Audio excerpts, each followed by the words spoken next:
ইউকেতে আমার ঈদের দিন কেমন গেল অবশ্যই আজকে আপনারা সম্পূর্ণ ভিডিওটা দেখবেন, দেখলে হয়তো আপনারা বুঝতে পারবেন।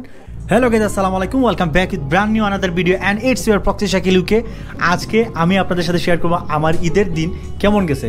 এই নিয়ে আমার 2 নাম্বার ঈদ ইউকেতে, প্রায় অলরেডি 1 বছরের উপরে হয়ে গেছে আলহামদুলিল্লাহ। তো সকাল সকাল আমি ঘুম থেকে উঠছিলাম প্রায় আমি সকাল 6টার দিকে। আর ঈদের জামাত যেহেতু 7টা 15-এর দিকে, চিন্তা ভাবনা করলাম যে 1 ঘন্টা আগে থেকে রেডি হই, যেহেতু গোসল করতে হবে, রেডি হইতে হবে। তো ধীরে ধীরে আমার স্কুটার নিয়ে জামাতের উদ্দেশ্যে রওনা দিলাম। যাওয়ার পর আমার স্কুটার পার্কিং করার পর আলহামদুলিল্লাহ আমাদের দেশের অনেক এই মানুষের সাথে দেখা হয়েছে, প্লাস বিভিন্ন দেশের মানুষের সাথে দেখা হয়েছে। বাট একটা জিনিস খুব বেশি মিস করছি, আমাদের দেশের যে ঈদ যে উদযাপন, এটা অন্যরকম ভাই। এই দেশের থেকে আমাদের দেশের অনেক পার্থক্য। তো যাই হোক, আমি জামাতে আসার পর দেখছি অনেকেই আছে। তো যে সকল ভাইয়েরা আমার ভিডিও দেখেন, প্রবাস থেকে যারা দেখতেছেন আমার ভিডিও, আমি আপনাদের জন্য বেশি বেশি করে দোয়া করি।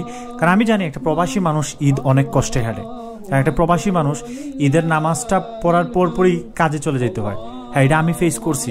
হয়তোবা এখন আমি কিছুটা ভালো আছি আগের থেকে আলহামদুলিল্লাহ, নিজের স্বাধীন মতো চলতে পারতেছি, যেহেতু আমি কোম্পানিতে কাজ করি না। তো সারাদিন আমি মনে করি যে বেস্ট, ইনশাল্লাহ আলহামদুলিল্লাহ ভালোই যাইব। তো নামাজটা পড়লাম, নামাজ পড়ার পর সবার সাথে যার সাথে দেখা সাক্ষাৎ হয়েছে, সবার সাথে কত হয়েছে। আমি যে মসজিদে নামাজ পড়তে আসছিলাম ওই মসজিদে আর কি আমাদের দেশের মানুষ আর কি কিছু কম আর কি। তো যাই, আমার এই ভিডিওটা আজকে একটু শর্ট টাইপের হবে, প্রায় 2-3 মিনিটের মতো ভিডিও। তো আমি আশা করি আপনারা সবাই সম্পূর্ণ ভিডিওটা দেখবেন।